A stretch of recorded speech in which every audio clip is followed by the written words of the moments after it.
use of any magician. It is up to the scholar now to think out a scheme for himself to develop the other senses with the help of these three training methods. The faculties acquired by this astral development of the senses are so far-reaching that there is no need at all to talk much about it.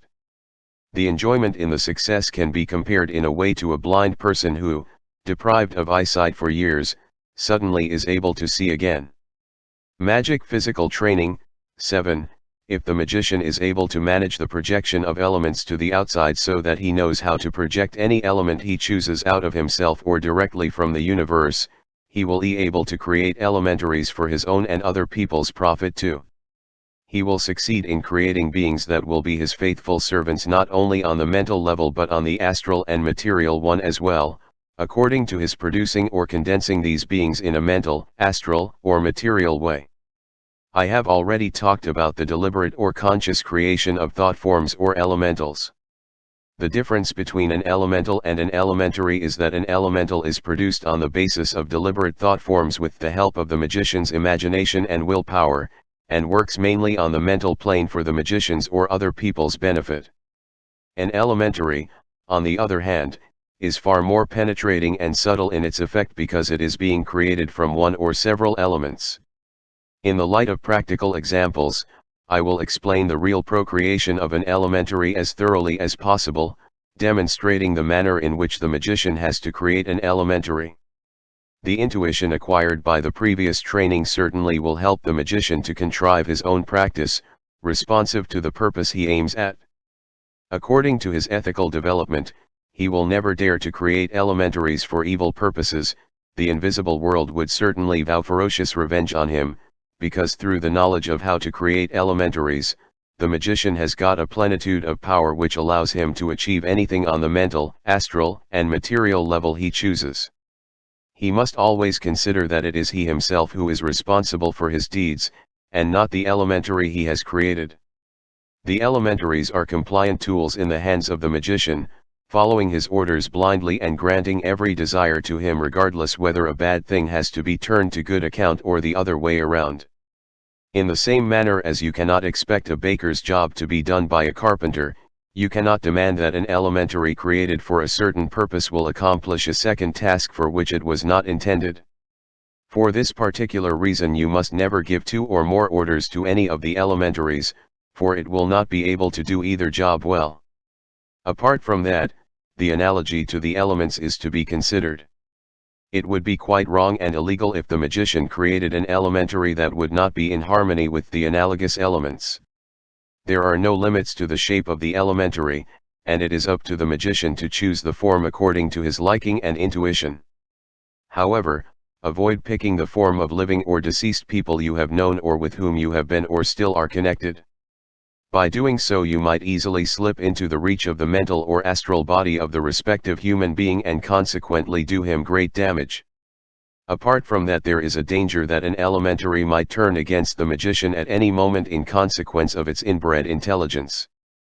It would understand perfectly how to vampirize him or to influence him indirectly when asleep, and to do any possible amount of mischief.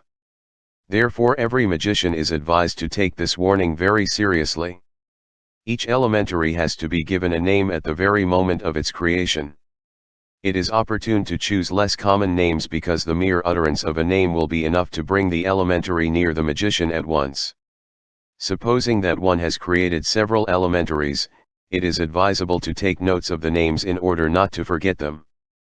But these names must not be mentioned to anyone else because another magician, being clever enough, could easily seize the elementaries and work with them without any effort.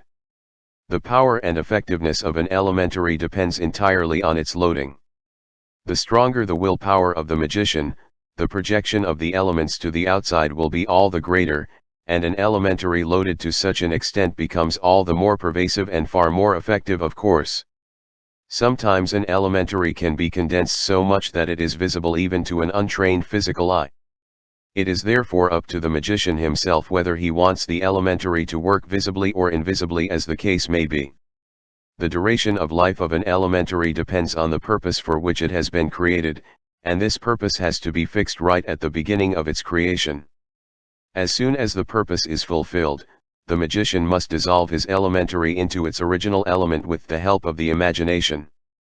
Never omit this process of dissolution, because, having performed its task, an elementary can easily become independent due to its instinct of self-preservation, and if you forget to do so, it will escape from your sphere of influence and become a vampire. In this case, the magician would have to face all the resulting karma caused by such an elementary transmuted into a vampire. Therefore, carelessness and conscientiousness are seriously recommended when you are handling elementaries. Many magicians determine, right at the birth act, the kind of disintegration of the elementary by destroying the name of the elementary in question, burning it, performing a certain rite, a sign or a gesture, or using a formula which they fixed in advance. All this is individual and is left to the magician's choice. Special attention has to be paid to the act of disintegration. Provided the magician is equal to the task, he will be able to force his elementaries to absolute obedience at any time by threatening them with disintegration. At all events, he should imprint on his mind that he is able to bring the elementaries under his will and to have complete command of them. This is very important if the magician does not wish himself to become the plaything of the beings he created. He will make the experience all the better and the elementary will serve him all the more faithfully and reliably, it will become all the more engaging and he will hate to dissolve it at all. But the magician must never give way to this sentimentalism, because he would get into the thrall of elementaries.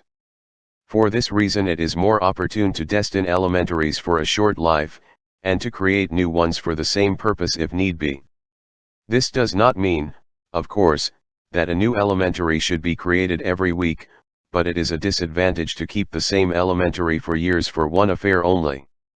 Should the magician intend to create elementaries for his own use, he had better form them by the projection of elements through his body. Elementaries destined for other people, however, should be created by the projection of elements directly from the universe. The magician knows very well that there is an invisible connection between him and every elementary that could be misused very easily if he started to create elementaries by physical projection for other human beings as well. The way to manage it will be quite understandable to every magician without any doubt. It is necessary to talk about the places where elementaries should be deposited. In the Orient, elementaries, they're called udams, are banished into a kylakor where they are preserved. A kylakor is a diagram built from stone and corresponding to the udam to which no stranger will ever be admitted. The well-trained magician, however, needs no separate place for it, but he will hide the elementary in a spot in the wall, realizing that an elementary is not limited to time, nor does it claim a special space. Hence it will be quite all right in the wall as well as it would have been accommodated in an open space. It is even more suitable to keep it in a wall or any solid big object, because it is better to avoid banning it to places where other people are about all the time. Should a human being happen to come to the same place where an elementary is kept, the person would suddenly feel restless and other bad consequences might occur. Furthermore, it has to be fixed right at the beginning how the elementary ought to be called up. This can be done by whispering the name or thinking of it, or by a gesture of the hand, or a ritual. The magician is at liberty to do as he pleases. Before I particularize the practical part, the proper act of creation, I should like to remark that it is not necessary for the magician to restrict himself to this practice, this being only a small part of practical magic and a hint as to how the magician is to use his power. He should not specialize thereat, on the contrary, if he is able to manage these practices perfectly, further possibilities are at his disposal. This part of magic is to be followed only in the beginning, and it is up to the magician to utilize it to help himself and other people too. And last but not least, that is the purpose of this theme. 1. The act of creation. There are 4 fundamental methods devised for the creation act of elementary. 1. The projection of one element into a ready form, no matter whether the point in question be a mental, astral, or a material form. 2. The projection of several elements into a ready form, which may be a mental, astral, or material form. 3. The projection of one element without any direct form, which will be produced by the element in question. For the projection of several elements, which will produce their form successively. I will explain all the four methods thoroughly in the light of practical examples. Method 1, take any object of which you want to give the form to the elementary, and put it in front of you. Choose for example a ball, no matter whether it is big ball of wood or glass, solid or hollow inside. A rather large rubber ball will do as well. Draw the desired element from the universe with the help of your imaginative faculty and imagine it in the form that you chose, in such a way that the shape of the object is completely paralleled. Treat each element you want to work with in the same manner, except akasa, and always engage that element which best responds to your desire or idea. Repeat this projection several times, each time imagining the sensation that more and more elemental matter is forming, accumulating, and compressing. As soon as you are quite sure that this accumulation of the element is strong enough for the realization of your desire, impregnate this already completed elementary with the concentrated desire or purpose you aim at. Apart from that, give a name to the elementary, because it cannot exist without a name. At the same time, limit the period of its lifetime, during which it has to fulfill its task. Supposing that you operated with the element of fire, the outcome would be a fire elementary and you have got a fiery ball. If it has been created from the water element, the ball will be similar to a glass ball. Created from the air element, the ball will have a bluish color, and when produced from the earth element, the elementary will appear clay-colored. Provided that you followed all these instructions, draw the elementary out of the object and send it on to the job you selected to be done. But beforehand, order the elementary to go back into its shape immediately after having fulfilled its task. In this manner, you have the possibility of checking the elementary, whether or not it has done its job, by approaching the form with a pendulum. If the elementary has returned into the original form after finishing its work, the pendulum will present vibrations because such an elementary has a remarkable magnetic as well as electrical radiation. The pendulum test is very important for you, as it demonstrated whether your order has or has not been executed. Later on, after having acquired the maturity, you will be able to watch the work of your elementary by clairvoyance. If the pendulum does not show any vibration, it will prove that the elementary still is working because the job is not yet finished. When sending off the elementary to do its piece of work, do not forget that there are no bounds for an elementary. Neither time nor space can put obstacles in the way of an elementary, and it would be able to go around the globe in an instant if necessary. You have to be firmly convinced that it will execute your order and obey your will within the time you have fixed, without any exception. Not the slightest doubt about the success must ever enter your mind. As soon as you have forwarded the elementary, cut off the connecting link between you and it as suddenly as if you had used a knife, and stop thinking of it instantly after sending it off. You may have to transfer yourself into a state of vacancy of mind, or give your attention to quite another matter. In short, you must forget your elementary altogether. The more skillfully you manage this, the more pervasively and undisturbed the elementary will work. If the time you had fixed beforehand has expired, make certain with the help of the pendulum that the elementary has returned into its form. If so, you can then dissolve the elementary in the way you previously determined, namely by burning its name, with the help of a special ritual, or by spelling its name backwards in an undertone. This disintegration or dissolution also can be performed through the normal imagination, similar to the method we recommended for the projection of elements. You may use the elementary for the same purpose somewhere else too, if you like. If your elementary has not returned to the form it is preserved in, after the shamu set, and if you suppose that your order has not been fulfilled satisfactorily, just call back the elementary. Produce a more intense accumulation of the element by reinforced imagination and projection of the respective element, and then send the elementary off once more to do the required job. You may repeat this loading as many times as you like until the desired effect has been accomplished. Such a repetition of the loading will be necessary when you bring your elementary up against a problem that would exceed its tension and power.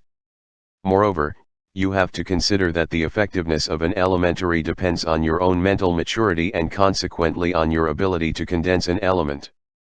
It also depends on your will, your conviction, and your emanative faith which is able to move mountains. This is the most artless and easiest method of creating elementaries which the magician is using for simple effects only, narrowly limited ideas and influences that do not require any special intelligence, for example, to give an order to another person, to offer protection in simple affairs, etc.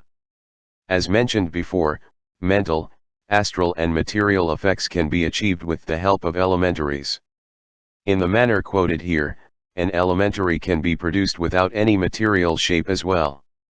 In such a case one has to project the desired element into a form of thoughts, operating in exactly the same way you did in the material production. This kind of creation of elementaries is more difficult, it is true, but it has the advantage that the form also can be transferred somewhere else, where a material body would not have enough space, for example, into a corner of a wall and into such spots where the meddling of other people is quite out of the question. This practice offers so many possibilities for the magician that it is left entirely to his intuition to what purposes he likes to use the elementaries he creates. He can, for example, shield his house or apartment from injuries with the help of an elementary, produce a more favorable atmosphere for himself, and similar things. All of us know that every science can be used for noble purposes as well as for evil ones, and so I am sorry to say, this practice likewise can be misused for egotistic and malevolent purposes. For example, a merchant can create an elementary that will aid him in increasing the number of his customers. All the haunted houses, discredited as such by spiteful magicians, may be interpreted as a production of elementaries deliberately created for such malicious purposes. A respectable magician will never degrade himself to such kind of machinations. Method 2, although, according to this method you may choose any object whatever, such as a statue, doll, or such as a suitable form for your elementary, I shall also acquaint you with a very ideal secret practice. Take 2 parts by volume of loam and 1 part of wax. Stir the loam with some warm water to a thick pulp and add the beeswax, either completely melted or warmed to softness. Knead both ingredients until they are very well mixed. Do not use too much water to prepare the loam, or else the mass will turn out too soft and it would be difficult to operate with. If genuine beeswax is not available, any other fatty or waxy ingredient will do, such as tallow and the like, which are generally used for making candles. This would be a last resort, because beeswax is much better. Now form a figure, giving it the shape you want the elementary to have, such as a human form. With a large nail or other pointed object, sink a wide opening while the doll is still warm and soft. Begin with the head and move down along the spine to the feet, producing a large hollow inside the figure. Now fill this space up to the opening with a fluid condenser, and stop the opening while the figure is still soft to prevent the condenser from leaking out. Another way is to pour the condenser into the figure after it has cooled down and hardened, stopping the opening with liquid wax or with a candle. As to the treatment of magic condensers, I shall enlarge on this subject in a special chapter. If the magician intends to create the elementary for his own purposes only, he has to stop the opening of the figure with a cotton wool plug containing a few drops of his own organic prima material. This is the alpha and omega, therefore take a few drops of your own blood or sperm. In our case, one or the other would be sufficient, but if both mumii of the first class were connected, it would be still more effective. Supposing a female magician is concerned, a drop of her own blood serves the same purpose. The cotton wool plug prepared in this manner has to be put first into the hollow of the figure, pouring the fluid condenser over it, only then, not before, and finally stopping the opening. According to the magic rules, a figure like this is the most ideal form to create an elementary. The size of the figure does not matter at all, although it is evident that the bigger the doll, the more fertile will be your creative imagination. But a figure approximately 4 inches will do for a skilled magician. In case an elementary has to be created and a doll to be shaped for another person, the own prima materia is not to be mixed with the fluid condenser, otherwise serious damage will be done to the magician. The respective person in consequence of the mental, astral, and material connection would obtain the opportunity to influence the magician directly or indirectly to good as well as bad effect. For example, a figure prepared with the mumia and put into cold water will cause shivering fits in the body of the magician who created it, and the other way around, if the doll were exposed to great heat, a high fever would result. A great number of possibilities are still granted by the mago-sympathetic bond, but I will not quote them so as not to seduce the scholar to do any bad things. The forementioned doll can, of course, be loaded with only one element, and an elementary can be created in the way described in the previous method, but I am going to particularize practice of the second method as well. Take your wax figure in the left hand and rub it gently with your right hand, as if you wanted to animate it with your vital power. Blow your breath on it as if you wanted to resuscitate the lifeless figure. Give your developing elementary the name you have destined to it and speak this name several times into the figure. Religiously inclined magicians even baptize the figure in a way similar to the christening of a newborn child, and give the name to the figure while performing this ceremony. This of course is a matter of opinion of any magician and not absolutely necessary. In any case, ascertain for yourself in this experiment that in this figure you possess a perfect body appropriate to your elementary. After your doll has got its name, fill your whole body with the earth element and project it through your hands or the solar plexus outwards and fill the figure with this element, beginning from the feet up to the neighborhood of the genitals.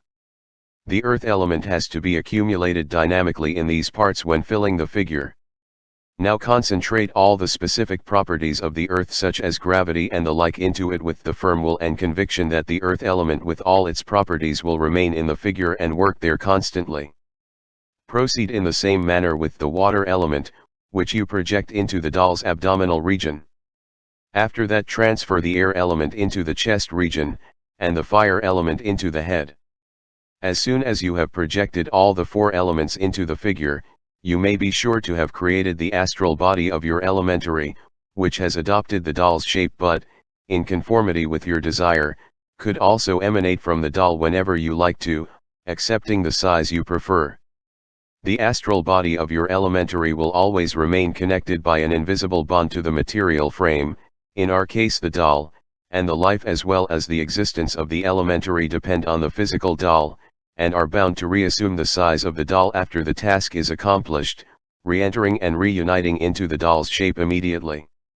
Up to this stage, you may repeat the experiment several times and reinforce its efficiency by deep meditation on the act of proceeding. Provided that you have produced the astral body of your elementary in the manner described here, you may turn to form the mental body of the elementary as follows: with the help of your imagination, produce in the doll the mental body, which you think is made from the finest etheric matter, and see how it surrounds and wraps the entire form of the doll. Concentrate into the head of the doll all the properties of the soul and the mind which you want your elementary to own, and deepen these qualities by meditation. Provided you are not interested in any special desires, you may concentrate on the four specific properties of the mind, will, intellect, feeling and consciousness, and deepen them by meditating on them. If you are sure that the figure has been sufficiently loaded and enabled to produce the intended effect, let us deal with the awakening of life in your elementary. Accumulate in your right hand such an amount of light from the universe that the hand is shining fiery hot like a sun. Take the figure in your left hand and hold your radiant right hand some inches above it, exhale your warm breath to the doll's navel region, and speak the name of the elementary aloud into it. When doing so, imagine that the light from your right hand is entering into the puppet. Right at the first blowing of breath into it, imagine that the doll's heart is beginning to beat and the blood to circulate. Your imagination must be so intense that you can feel the life in the puppet quite distinctly, as it were physically. The seventh exhalation the light in your right hand will have completely disappeared, having passed into the doll, the astral form of your doll is throbbing and alive. At the 8th breathing into it, think that the astral body of your figure is accepting your breath and beginning to breathe regularly. At the 9th blowing of your breath into it, call your elementary by its name and at the same time, shout aloud and ecstatically, live, do live, be alive. The last be alive must be exclaimed enthusiastically and convincingly in the unshakable faith that the desired elementary has been created. Be positively sure that, according to the analogous laws of nature, a perfect being has actually been brought into the world. Having arrived at this point, one can either go on or wrap the figure in a piece of silk for further use. Silk is known to be the best magic insulating material. The figure is to be kept in a favorable spot, inaccessible to anyone else. No foreigner must ever come in touch with the figure. Any further work is already a matter of imagination. Provided you wish to advance, put the figure in front of you, imagine the astral body together with the mental body emanating from the puppet. You have to imagine your elementary very much like a tiny, complete human being. It is entirely up to you to see in your elementary a male or a female being, depending on the kind of task it is expected to fulfill. The same is true for the clothing for it, your fantasy may decide. According to the task ahead, you may link the elementary by imagination to a self-selected ritual. Impress on your elementary right from the beginning the command that it should adopt the size you choose for it. You can have your elementary shrink to a dwarf or grow to a giant. It depends absolutely on your will and your liking whether you want to give the elementary an attractive or less beautiful form. The purpose on which you decide also plays a part here. As every astral and mental body is independent of time and space, matter being no obstacle for it, it is necessary for you to communicate this property to your elementary by imagination right from the beginning.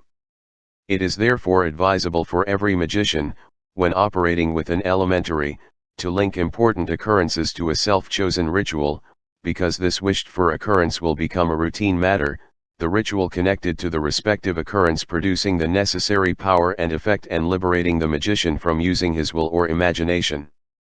When working with the elementary for a longer period, the elementary may automatically be condensed to such a degree that it becomes visible even to an untrained physical eye.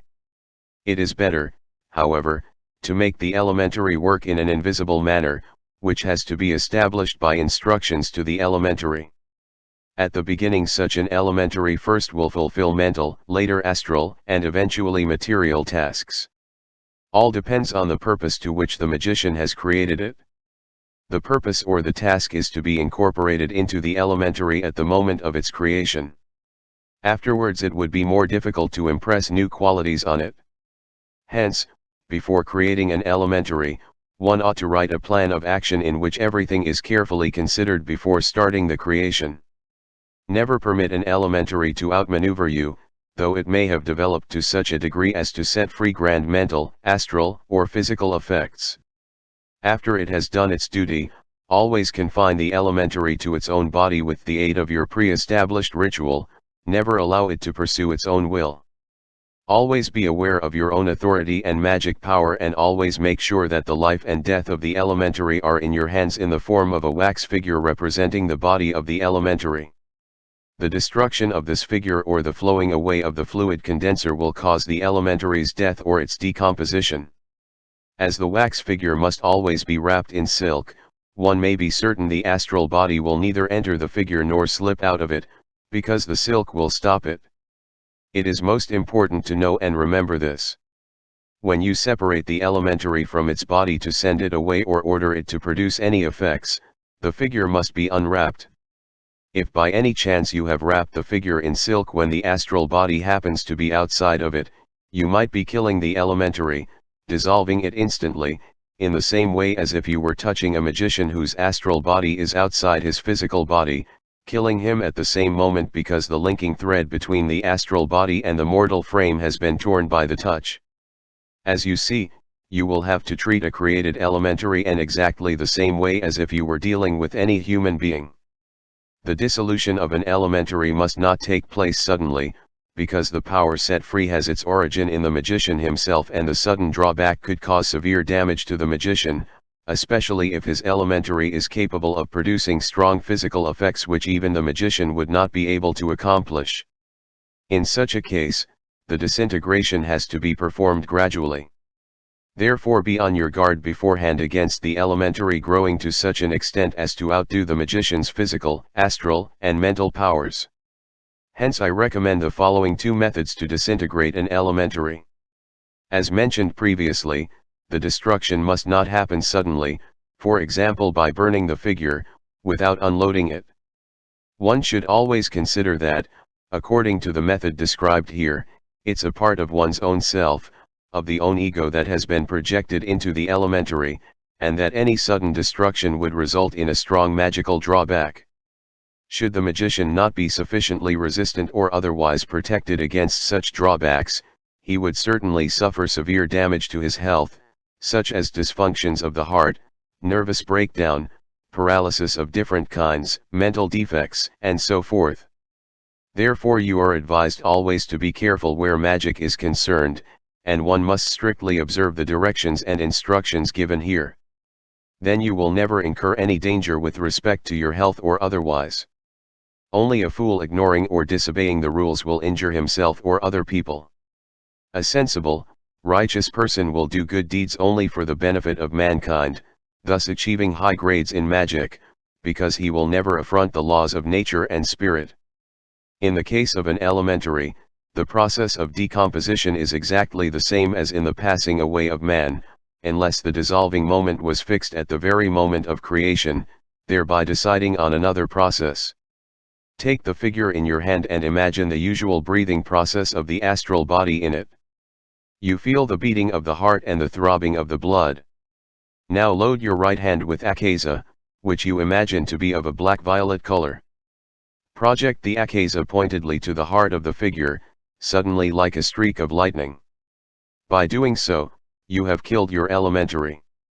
The heart stands still, the breathing has ceased. Withdraw the mental body from the figure, because through the streak of the Akaza, the bond between the mental and the astral body has been torn. As soon as you imagine the mental body being outside the puppet, dissolve it with the help of your imagination into the universal light, like steam evaporating. After that, pass on to the decomposition of the astral body by having one element after another evaporate.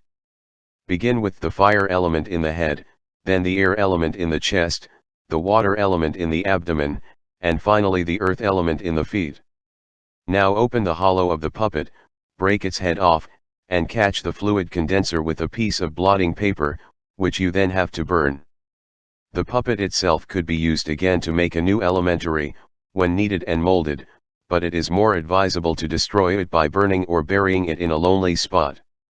This would be the normal way of decomposition.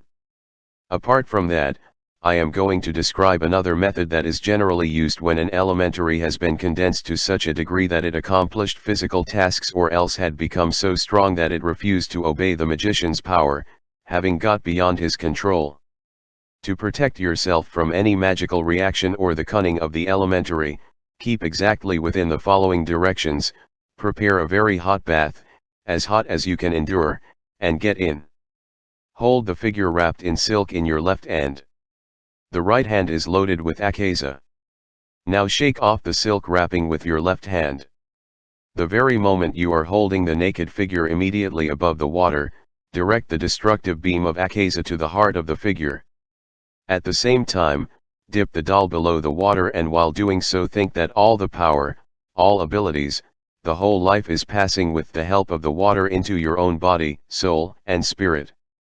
This process represents a very abrupt destruction of the created being, your elementary. Your body, soul, and spirit are accepting the life in a tolerable manner. The rest of the power remains in the water and you are protected against any magic drawback or reaction. Now leave the bath and dry yourself, but leave the puppet in the water until it has cooled down. The silk in which it was wrapped might also have fallen into the water. Let the cold water drain off, but make sure that nobody else comes in touch with this water. If your eyes are clairvoyant and you notice that the figure is still emanating an aura, throw it once more into hot water and the fluid condenser will mix with the water. You may perform this experiment in any case even if you don't see the emanation. At least you will be sure that all life in the elementary is extinct. Burn or bury the remains of the doll together with the silk. With this last operation the elementary is dead and gone for you.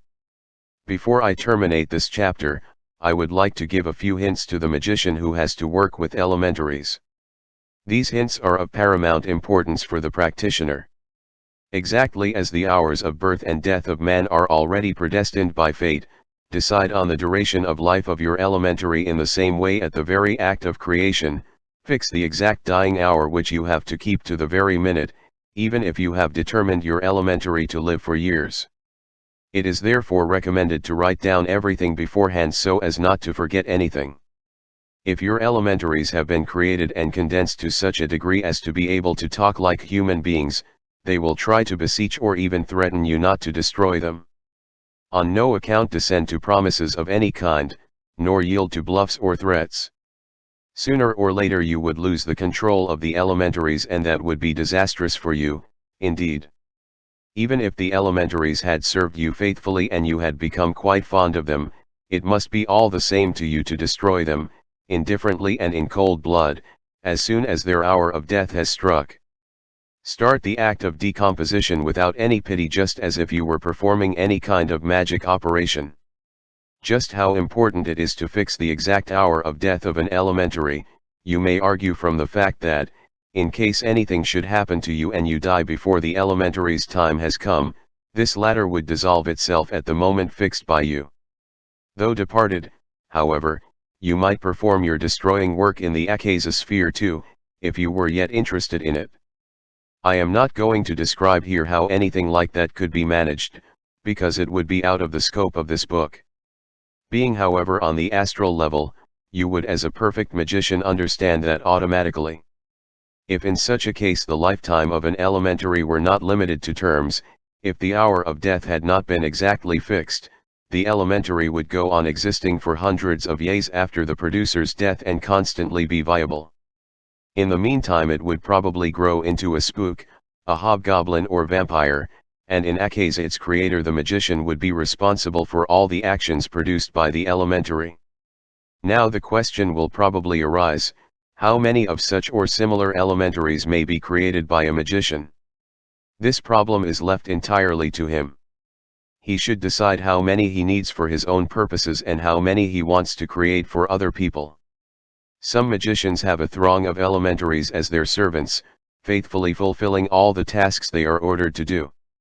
Thus, for example, the magician might have elementaries pointing out every danger to him in advance, others again will protect him, or forward messages to him, etc. There is no need to quote all the possibilities, because all of them are individual and depend on the desires that the magician wants to be realized with the help of the elementaries. The speaking pictures, columns, and statues in the temples of the ancient may certainly be interpreted as an outgrowth of elementaries' magic. The legend concerning the golem, who is said to have been created by the wise Rabbi Lo in Prague, likewise goes back to the creation of elementaries. But in the case of golem the creation has been produced with the rites of the Kabbalah. Anybody who knows of Kabbalistic mysticism is informed about these facts. The synthesis remains the same as quoted in this method. Method 3. Before I explain the practice of the third method, I would like to remark that very little is known about it, and it is used only by a few Oriental adepts. If any magician should decide in favor of this third method, he has of course to consider everything I have written about the creation of elementaries up to now. First of all, he must think out a schedule and reflect very intensely and get a clear idea about the purpose of the elementary, and its task. Apart from that, he must have regard to the form that he intends to choose and whether he means to create a male or female or perhaps a hermaphrodite. Moreover, he has to determine the appropriate name instantly and make a note of it. Nor ought he forget to fix the duration of life of the elementary, timing the exact day and hour. Supposing the elementary is meant for his personal use only, he has to perform the loading through the projection of his own body. In case it is meant for somebody else, he has to execute the projection directly from the universe. Furthermore, he has to make sure about the manner in which he intends to call his elementary, whether by a ritual, a formula, or a gesture. He must know if he wishes to bind it to a puppet or any other object such as a talisman or a pentacle. He also has to decide on the place in which the elementary has to be kept in order not to be touched by strangers. Having considered all this carefully and written notes of it, he may begin with the practice. In this third method I will describe an elementary created with the fire element, which the magician may use for his own purposes. Draw a circle on a piece of paper, in the middle of it 2 squares, one upon the other so that you get a regular octagon. This octagon indicates that we have to do with a symbol of the 4 elements in their positive and negative results. The circle itself represents the all-comprehensive Akasa principle from which the 4 elements derived. Mark the center of the octagon by any sign you like that indicates the symbol of the elementary. The paper you use for the drawing has to be big enough to allow the created elementary to stand on the sign in the center of the octagon. Now engrave the same sign on a very tiny round object, best on copper, silver, or gold disc, though any other kind of metal will do, in a diameter of 1/2 inch. If nothing else is available, a small piece of wood will do for our purpose also. It is however more profitable to do the engraving with a pointed object on a small metal disc, especially if the elementary is destined to have a long lifetime. Lamas in Tibet name the big drawing the great kailakor and the small engraving the little kailakor, which they sometimes have hidden in their clothing. The difference in Tibet is that the great kailakor is not drawn on paper but is built from stones, gathered and erected in a lonely spot where no human being will ever be admitted. The construction of a big kailakor has a diameter of 3 to 4 yards. For our purposes it is sufficient to draw the big kailakor on paper with red ink. All these preparations being finished, let us begin with the real creation of the elementary. Sit down comfortably in your asana, spread the paper already prepared and put the small kailakor exactly into the center of the big kailakor. As soon as you take your hand of the small kailakor, call the name you chose for the elementary. The small kailakor now is serving as a starting point and as a stop for the projection of elements. Inhale the fire element by pore breathing and impregnate it with your desire, whether right away in your body, or animate it afterwards by imagination when it has been projected outside your body.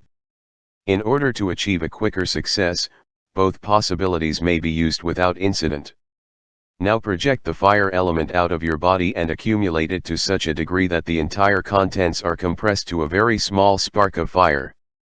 Confine the spark to the surface of the small kailakor.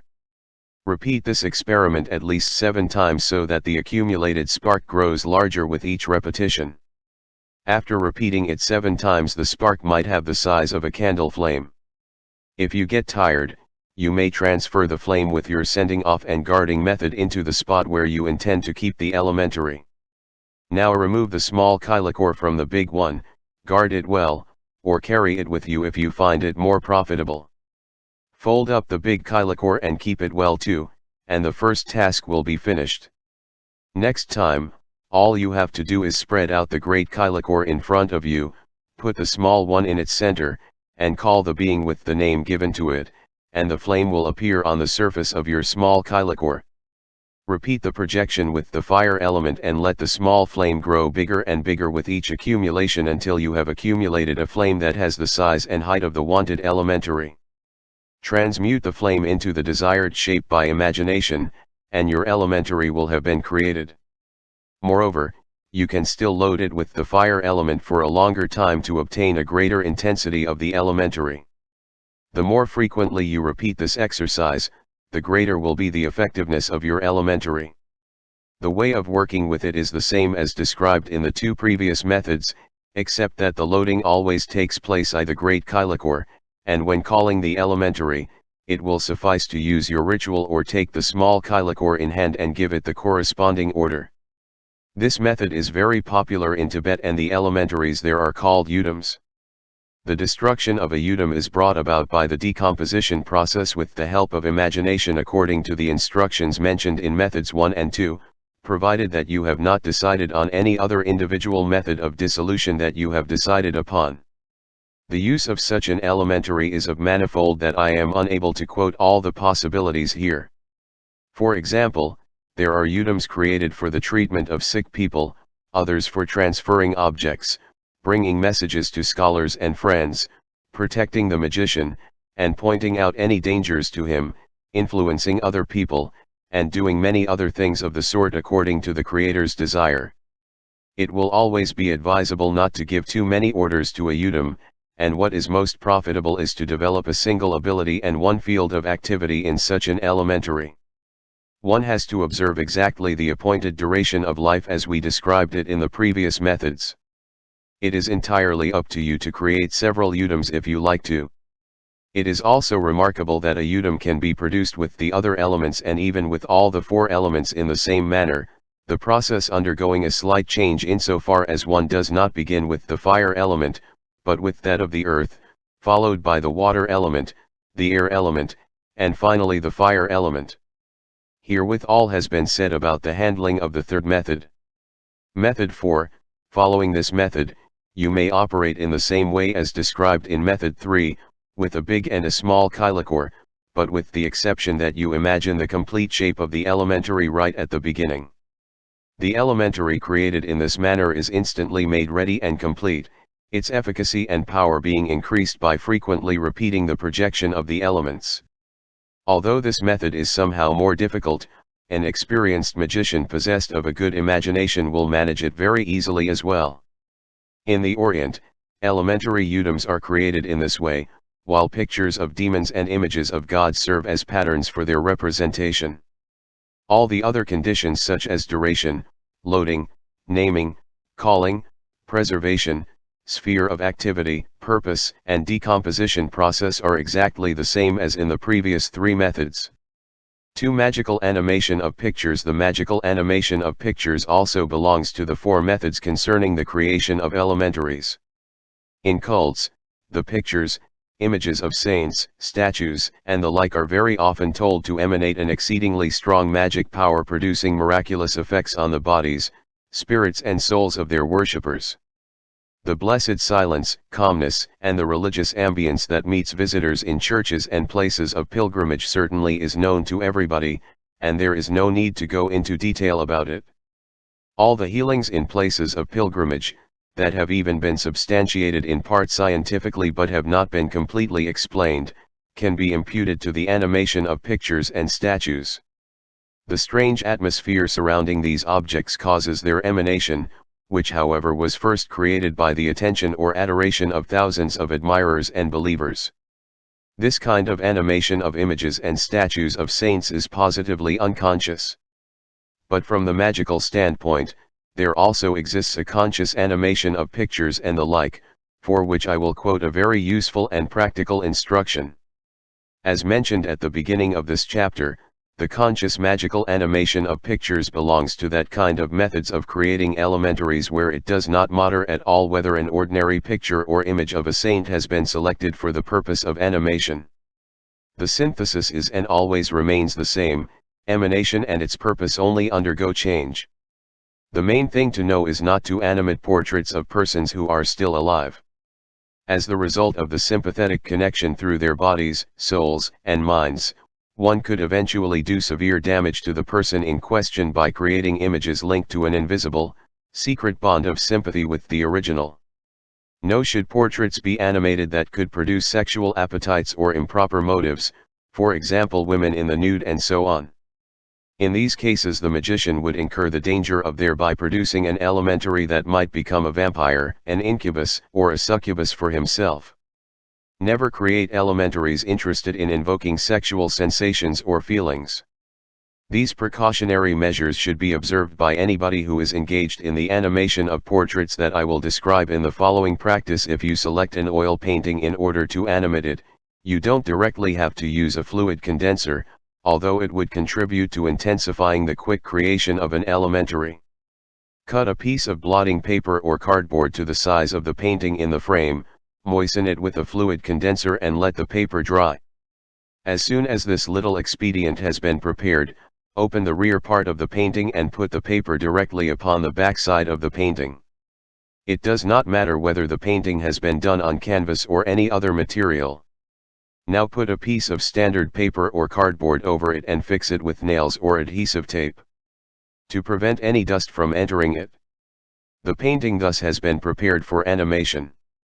You can hand it on the wall or leave it standing on the table in front of you. Now form the mental body with the help of your imagination so that it has to correspond exactly to the form and size of the selected painting. In case you have a painting in front of you that represents only part of the figure in question, you have got to make up the missing part in your mind. If the picture in question happens to be smaller than normal size, for example a small snapshot, you will have to consider this matter as well during your work. The rest of the process is the same as quoted in the second method concerning the creation of elementaries where a wax figure is used. Provided you transferred the imagination of the mental body into the painting, now transfer the respective properties of the spirit such as will, intellect, feeling and consciousness into it with your imagination. After that, imagine the covering of the mental body. In this covering you have to concentrate on the faculties, the sphere of activity and so forth, in short, all that seems desirable to you. If the elementary in question was selected for the use of other people, you must not project the elements through your body, but you have to take the elements directly from the universe. But if the portrait is destined to serve your own purposes, you had better perform the projection of the elements through your own body. This has to be done with one single element, but you may as well transfer all four elements and even the Akasa principle into the portrait. If you are working with all four elements, you have to operate the projection exactly as if you were creating a complete human being. As soon as you have projected the elements into your astral body and given a certain density to the portrait, call it into being. This kind of calling into being is the same as described in method 2 with respect to the wax loam figure. The kind of decomposition also can be the same, provided you have not prepared an individual method more suitable for you. The magician will do well not to leave the elementary in the picture after frequent repetitions, but to keep it possibly in the wall behind the portrait. When the magician has animated his painting, he may allow it to emanate from the portrait and utilize it for his purpose in the manner previously described. But if he left the elementary in the portrait, it could be condensed to such a degree that it might be spotted by persons who are not initiated. Therefore beware of boasting of things like that. Better to keep the practice strictly secret in order not to get ill-reputed as a black magician or a sorcerer. Statues, busts, etc. might be animated in the same manner, but in this case it would be necessary to manage the condenser somehow into the interior of the bust, or, if that is not possible, to spread it over the exterior of the bust and let it dry. In the light of some examples I have now disclosed a very important chapter of practical magic on account of which every magician can work out many other methods. I found it opportune to quote these four methods only, the application of which will certainly be clear to everybody. It has to be said in advance that any scholar who has not been working scrupulously through all the previous steps will never succeed in creating a correct elementary, perfect in every direction. With this note I am terminating Step 7 of this manual. Summary of exercises of Step 7 I Magic Mental Training, 1 Analysis of the spirit with respect to the practice. 2 Magic Psychic Training, 1 Development of the astral senses with the help of elements and fluid condensers. A Clairvoyance B Clairaudience C Clairfeeling 3. Magic Physical Training, 1 Creation of elementaries with the help of 4 different methods 2. Magic Animation of Pictures. End of Step 7. Step 8 Magic Mental Training, 8. In Step 8 I am going to deal with a chapter that is of great importance in magic. I mean the problem of leaving the body, or the separation of the mental and later on the astral body from the material one.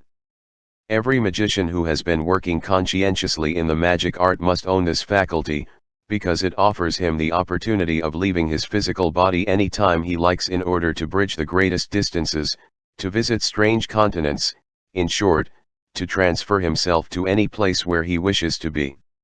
This apparently complicated faculty is very simple for a skilled magician.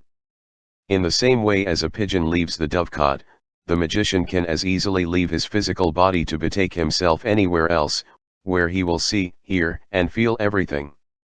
This faculty does not serve the magician to satisfy his own curiosity or to perceive more distinctly what is happening on the spot in question, but it mainly destined to contribute to the well-being of other people. There is no material hindrance for him, neither time nor space exists for his spirit, and he can rush around the whole world in a single moment if he likes to. Severing the mental body from the material body also enables him to move about freely not only on our planet, but he can transfer himself with his mental body into other spheres as well, which depends on his maturity. Thus he will learn to know the whole universe, and in case of need, also to be active in some other spheres up to a certain degree. It ought to be the pride of every magician to get acquainted with the whole universe, that is the macrocosm, this being the proper purpose of the mental or spiritual wandering. A good deal could be said theoretically about this faculty and everything else connected with it, but as this work is to be a textbook for practitioners, let us not waste any time with the description of experiences and occurrences, such as every magician will collect himself for the benefit of his own conviction. For this reason we shall give our attention immediately to the practical part, for the development of the mental wandering, which is in fact a transference of the consciousness, consequently of the spirit. It would be well for the scholar to pass at first through some preliminary exercises to get a sort of preparatory training. A very important preliminary exercise for the mental wandering is as follows: sit down in your conventional asana in front of a mirror in which you can see yourself entirely. If you have a big mirror, you need not have a great distance between your body and the mirror, but with a small mirror the distance must be so great that the mirror reflects your entire figure. Regard your reflected image for a few moments, then close your eyes and imagine mentally your reflection in the mirror. Provided you have been able to imprint your features very distinctly on your imaginative faculty, you may continue. If you did not accomplish any result, you have to repeat the experiment until you have managed mentally to retain each detail of your reflected image. A particular attention has to be given to the head and the facial expression. As soon as you have been able to imaginarily grasp your reflected image in all the shades of the original, then transfer your consciousness into your reflected image in such a manner that you feel personified or embodied in it. This transference of the consciousness serves the purpose to teach you how to observe your body from the side of your reflected image. If you notice any success, try to observe those objects that are visible in the mirror, but always from the side of your reflected image. This exercise will be very difficult for you at the beginning, therefore you had better resort to your imaginative faculty, impressing all the objects that happen to be near you very scrupulously in your mind. In the course of time you will certainly manage to notice everything after transplanting yourself into your reflected image, as distinctly as if you did watch it with your physical eyes. When this faculty too has become a habit, you are fit for the actual mental wandering. The scholar may seriously be warned not to risk this experiment before having practiced thoroughly every single previous exercise, because the detachment or severing of the consciousness from the physical body might cause severe mental disturbances in frail people. For this reason the warning is absolutely understandable, and only those scholars who can assert that they are mastering the exercises of all the previous steps may approach not only this exercise but all the others still ahead without any fear of damaging their health or their spirit. For the exercise of the actual mental wandering, the material mirror is not required, and you work as follows: take up your normal position and concentrate on your spirit. While you are doing so, think that it is your spirit that is seeing, hearing and perceiving everything and, absolutely free from time and space, is able to move around as if still connected with the physical body. This operation has to be performed before every mental wandering. The deeper the penetration of your meditation, the stronger your sensory experience and the certainty that your spirit is unrestrained and able to step out of your body according to your will, all the better and quicker will be your progress and success in mental wandering. Provided you have the sensation of inner liberty and self-determination, following this meditation, which will require only a few moments, then imagine yourself stepping out of your body just as from a shell and standing beside it.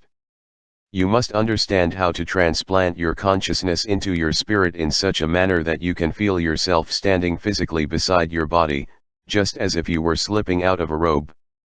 This performance has to take place in exactly the same way with the help of your imagination. After all, you have been exercising long enough in the imagination of the spirit eye the shape and size of your body in front of your reflected image. Now try to look at your body sitting in its customary position as if it did not belong to you at all. Then try often to practice this consciousness of self-determination and standing aside, the point being to focus your attention on the body. Seek to see with your eyes every single detail on your body, such as the expression of the face with your eyes closed, the calm, regular breathing, the clothing, the seat on which your body is resting, and so on. At the beginning everything is based of course on your imaginative faculty, as mentioned before. Later on there will be no need of any imagination at all. As soon as you are positively sure of consciously standing beside and watching your body, your next task will be to examine your nearest environs. Your imagination will be a good help for you here as well. After having finished your exercise, always return into your body, just as if you were slipping on your garment, wake up, and at once check if everything you imagined corresponds to the facts. You should attain to such a skill of imagination that your imaginary mind does perceive all the objects in the room as distinctly and truly as if you were looking at these objects with your physical eyes. Provided you can book a success after a long spell of exercising, you may go a step ahead. Now transfer yourself beside your body, and do not remain on one spot but try, similar to a child, to walk around in the room, and do it in manner as if you were relying on your physical body. Your own weightlessness and the sensation of timelessness and spacelessness may tempt you eventually to move about with unusually long strides, unaccustomed to your normal body, an occurrence that you ought to avoid in the beginning in order to allow a manifest separation of the mental body. What matters is that you regard yourself as being earthbound. Much later, after a long time of practice, you can make use of the rules of the mental sphere. Providing the striding up and down in the exercise room has been successful, go through the door as if you were inside your physical body, and try to leave the room, step by step. At first it will be sufficient to go to the hall or the next room, where you repeat the imagination of the objects there, and as soon as you have returned to the physical body, identify these objects with the reality. Provided you are quite sure about being able to move about in your mental body and also to perceive everything in the same way as with your physical body, you are ready to continue. Practice makes perfect, and the whole secret of mental wandering lies in continuous exercising. It cannot be emphasized often enough how very important all these exercises are, because they represent the preliminary step to the astral separation from the body, known as the so-called ecstasy, during which not only the spirit but also the soul together with the spirit separate from the body. I will treat this problem in detail in step 9 under the heading Magic Psychic Training. Once you are able to move about with the spiritual mental body in the same way as with the physical body in your own house or flat, you may undertake short walks outside of it too. At first it will be quite sufficient to visit the house of a neighbor or to look up friends and acquaintances who live in the vicinity and whom you know very well. Provided you have obtained certain experiences after some of these exercises, other impressions are to be won too, not only those of objects. The consciousness is being skilled in the course of these exercises to such an extent that it will be capable of receiving sense impressions such as hearing, seeing, and feeling in the mental body in exactly the same way as if one were actually present with one's physical body. Any result like this can, of course, only be achieved by persistent exercises during the training of mental wandering. Go on visiting friends just to see what they are occupied with at this moment. For example, you see people doing everyday work. At first you can do this with the help of imagination. In order to make sure whether the imagination coincides with the real facts, all you need to do is to imagine that the person is doing something quite contrary. If you can manage this imagination just as easily, in contradiction to your perception, you may then be sure that neither one or the other is true, that it is still a matter of imagination. At first you will only sense that the imagination responds factually to the reality, because your senses have already been withdrawn in a great measure from your body. Later on there is no more reason for apprehensions, because you are winning complete certainty about this problem, and consequently you will be able to differentiate correctly whether the things being seen, heard, or felt while in the mental body are real facts or imagination. After a long time of exercises, this faculty will become quite familiar to the magician, and wherever he transfers his mental body, he will perceive only what is true and coincides absolutely with the circumstances. Provided you have made good progress insofar as you can walk greater distances without feeling tired, exactly like in normal walking, only then have you matured to such a degree as to occupy yourself with the laws of timelessness and spacelessness, and not before.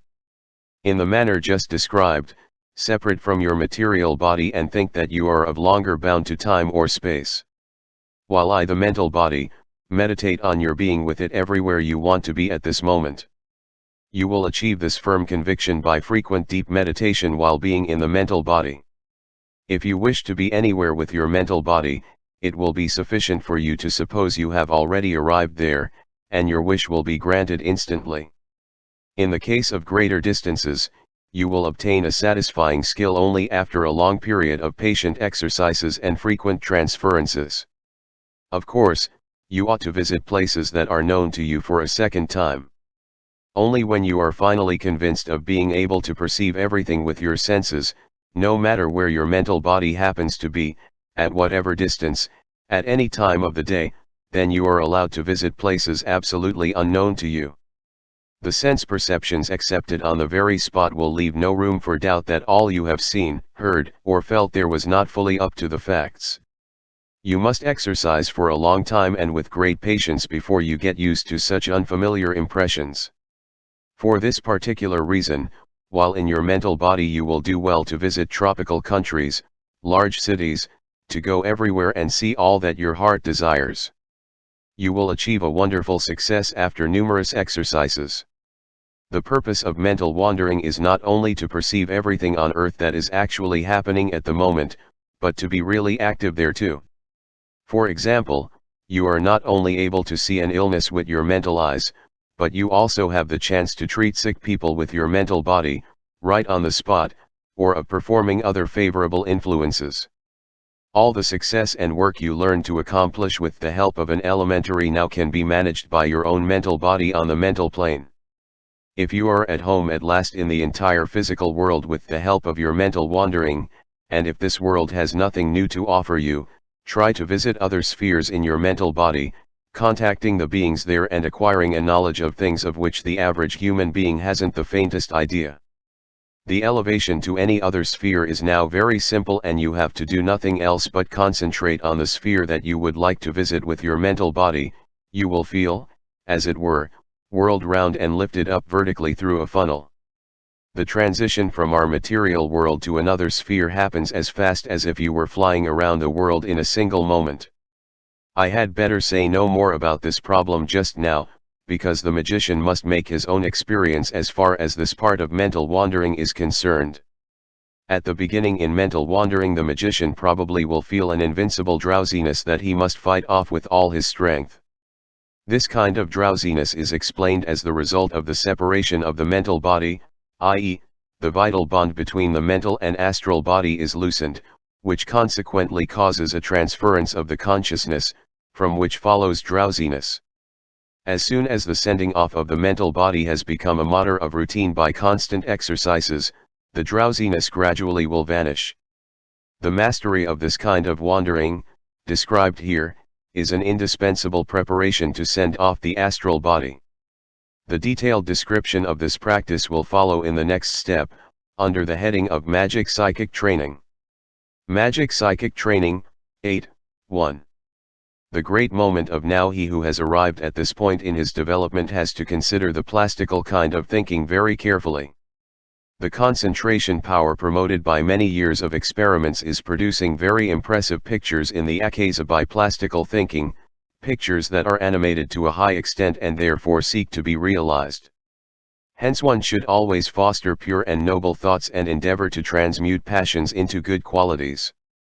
By now the magician should be ennobled to such a degree that he is no longer capable of evil thoughts or of wishing anything bad to other people.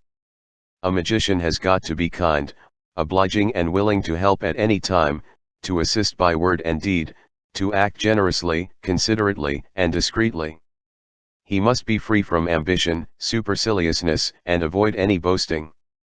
All such passions would be reflected in the akasa, and, the akasa principle being analogous to harmony, akasa itself would certainly put the greatest obstacles in the magician's way to stop his further development, if not make it quite impossible. Any further rising in a case like that would be quite out of question. Just remember Bulwer's novel Zanoni, in which the guardian of the threshold, nothing else but akasa, sees that the highest mysteries do not come overnight to unworthy people. Akasa will derange a person mentally, arouse doubts of all kinds, or hold him prisoner by vicissitudes and reverses of fortune in order to protect the mysteries in every possible way. These mysteries will always remain hidden from incompetent persons, though hundreds of books should be published about them. A true magician does not know any hatred against religions or sects, since he knows that every religion does have a fixed system that is intended to lead to God, and that is why he respects them. It is a well-known fact that every religion has made mistakes, but he does not condemn it because every dogma is serving the spiritual maturity of its followers. In the due course of his development, the magician goes through that stage of maturity where he can see with his mental eyes through every idea, every action and deed, no matter whether present, past, or future, and it is quite obvious that he might feel tempted to judge and condemn his fellow men. But by doing so he would act against the divine laws and create a disharmony. A magician like that will not be ripe enough and understand the experience, so that akasa will dim his faculty of clairvoyance, and Maya will deceive him. He must realize that the good and the bad are entitled to exist and that each has to fulfill a task. A magician is allowed to reprove or to reproach a person with his faults and weak points only if he is requested to do so, and he should obey such an entreaty with delicacy and discretion. The genuine magician takes life such as it is, he enjoys the good things and learns something from the bad ones, but he will never hang his head. He is aware of his own weaknesses and tries to overcome them. But he ignores any thoughts of repentance, since they are negative thoughts that are to be avoided. It is sufficient to recognize his own faults and never to relapse into them again. For this reason it would be fundamentally wrong to muse on the past and to feel sorry that fate served you with this or that disagreeable thing. Only weaklings complain all the time, expecting to be commiserated. A true magician knows very well that impressions of the past may be animated by recalling them to the mid, thus producing new motives for putting new obstacles in the way. That is why the magician lives, if possible, exclusively in the present, looking back only if the need arises. He will limit any plans concerning his future to the most urgent and keep away from fantasy and daydreaming. Now will he waste the abilities acquired in hard work or give the subconscious any chance to handicap him? A magician works purposefully on his development without neglecting his material duties, which he fulfills just as scrupulously as the task of his psychic progress. Consequently, he will always look himself straight in the eye. He is supposed to be modest and discreet as far as his development is concerned. Since the akasa principle ignores time and space, acting permanently in the present time, for the concept of time depends on our senses, the magician is advised to adapt himself as much as possible to akasa. He must acknowledge the great moment of now as representative, thinking and acting according to it.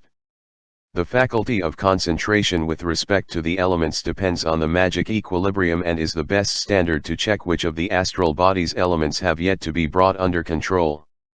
For example, if the fire element can still get hold of the magician's astral faculties, he will not succeed very well in plastical visionary imagination exercises. In the case of the air element, the acoustic exercises probably will become more difficult for him. As for the water element, difficulties will arise from the concentration on the feeling, and in the case of the earth element, the control of the consciousness will be impaired.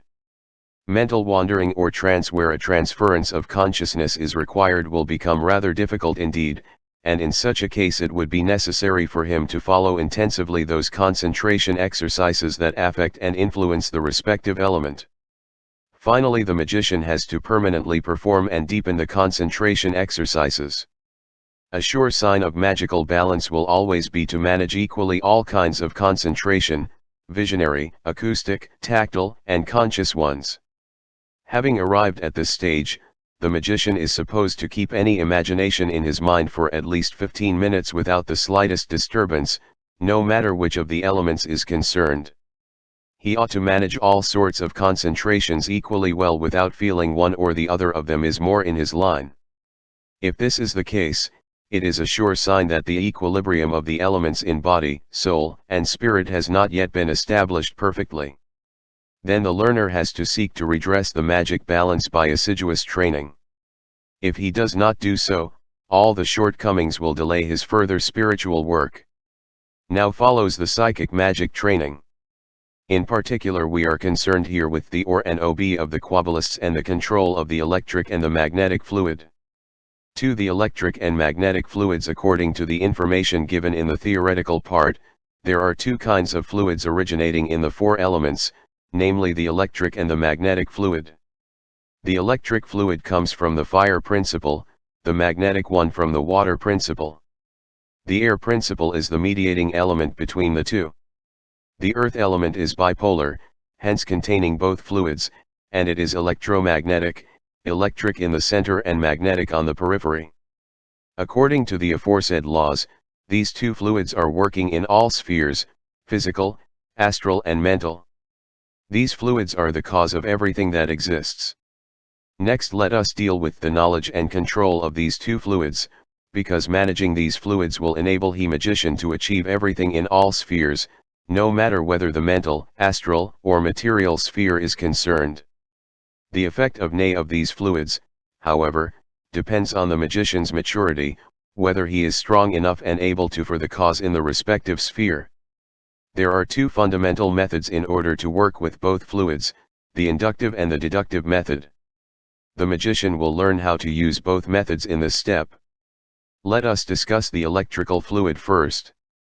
3. Control of the electric fluid inductive method. This exercise can be performed sitting down or standing up, just as it is more convenient for the individual. Take up your usual asana, close your eyes, and think of your body as being hollow. Furthermore, imagine that you are in the center of a fiery ball that includes the whole universe. You have got to imagine the fire element red hot and bright, similar to the sun. You will feel the warmth on the periphery of your own body automatically in this imagination, because you already learned about this sensation in the chapter referring to projection. Doing this exercise, you should perceive the expansion of the fire element within your body. You have to imagine that the universal fire element presses the light into your hollow body when expanding. The more intense and fiery you imagine the universal fire ball, the more light is pressed into your body through the pores of the skin from all directions, your whole body being loaded with light. You must perceive the pressure of the light inside your body, feeling it like a balloon swollen with light. The pressure of the light is supposed to go from the outside to the inside. At this moment you will experience the sensation of an unusual fullness, as if you were ready to burst. Go on breathing calmly while performing this exercise, because in this dynamic accumulation of light you will be tempted to hold your breath, which you must avoid doing. As soon as you have produced so strong an accumulation of light, viz., a light dynamite, that your body is bursting, you will feel at the same moment that your whole body, mainly your fingertips, has been loaded with a strong electric current. Impress this perception very firmly on your mind, because this is actually the electric fluid I am talking about. If you accomplish this accumulation, allow the universal fire to fade away slowly with the help of the imagination until it has gone out completely. At the same time you have to imagine that the accumulated light is diminishing too, the power of expansion gradually becoming weaker and weaker, until everything inside and outside yourself has turned pale and finally extinct. Hereby the first exercise of the inductive method concerning the electric fluid is at an end. When after several practices you have achieved a certain skill in producing the electric fluid without difficulty, you may begin to perform a desire impregnation on the electric fluid. All you have to do is imagine that the light accumulated inside you, or better to say, the electric fluid contained in the light, reinforces and increases your active powers in the spirit, soul, and body. In this manner you can arouse all the active faculties, qualities, etc., that are imputed to the fire element and the air element in yourself. You have the possibility, for example, to increase your willpower, your faith, and your control of the element to a supernatural degree. It is indeed quite impossible to describe with mere words the range of power and strength achieved in this way, and you will be convinced of it best by your own experiences. In the previous steps I have always pointed out how very important it is to ennoble the soul, to be free of passions and to try to reach the magic equilibrium.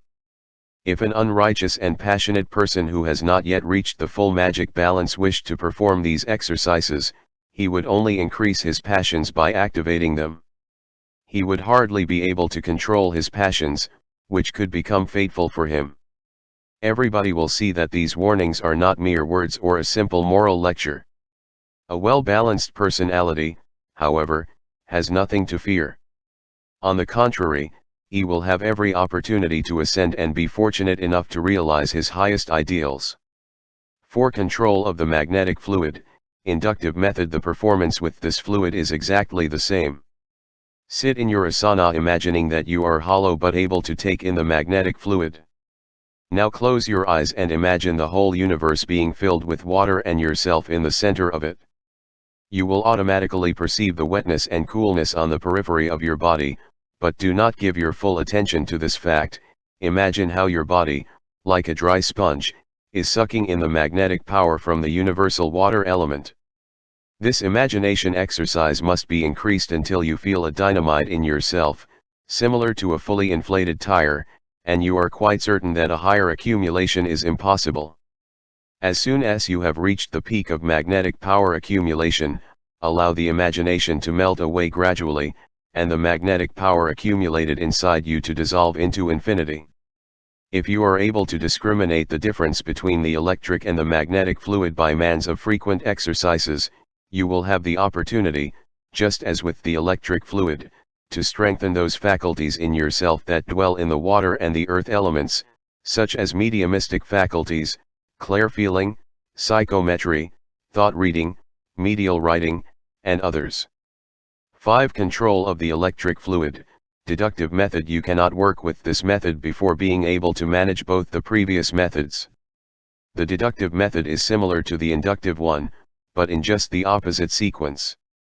Accumulate the fire element drawn from the universe into your body through pulmonary or pore breathing or both of them, and eventually by sheer imagination too, in the same manner you learned with respect to the inhaling of elements and their accumulation.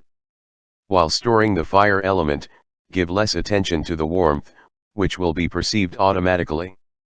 The accumulated element will produce an enormous expansion, causing a strong irradiation of the electric fluid in the body to the outside, which will be perceived by the skin just as if you had undergone treatment with a high-frequency electric machine. The irradiation of the electric fluid will become stronger and stronger, more pervasive and more subtle by frequent repetitions. By increasing the accumulation of the element, it can even be condensed to such a degree that it can be seen and felt by people who are not trained at all. You can increase this force so far that you can make a neon lamp light up. These exercises naturally are not meant for such or similar purposes, and experiments like these are to serve your own conviction only. Apart from that, this power is for high, noble purposes. As soon as you have reached the peak accumulation of an element, viz. the highest degree of radiation, let the fire element together with the electric fluid dissolve into the universe, rid the body of the elements, and the exercise is ended. 6. Control of the magnetic fluid, deductive method. The process concerning the control of the magnetic fluid is similar to the deductive method of handling the electric fluid, described in the foregoing exercise, with the difference that instead of the fire, the water element will play its part. Accumulate the water element dynamically in your body, which you imagine to be hollow. You may breathe through the lungs or the pores or both together, or let imagination play its role. Although you will perceive the wetness and coolness during this accumulation, focus your attention on the skin of the body. In the beginning and as a result of an extremely strong dynamization, the sensation of this fluid will produce a sort of paralyzing effect until you get accustomed to it. If you manage to increase the accumulation to the peak, gradually dissolve the water element together with the magnetic fluid into the universe by means of the imagination. This is the end of this exercise. You ought to master all 4 methods so well as to be able to perform each method in a few moments with your imagination, and to produce the magnetic or electric fluid inductively. You will accomplish this by frequent and indefatigable training. Be very attentive, because controlling these 2 fluids is very important, since everything will be within your reach with the help of these 2 universal powers, no matter in which sphere the magician wishes to exercise his influence. In the beginning these exercises have to be performed with the eyes closed, later on with open eyes, without any regard for the situation one happens to be in. It is important to know that in all 4 methods the magician will be inclined to strain the muscles or hold the breath,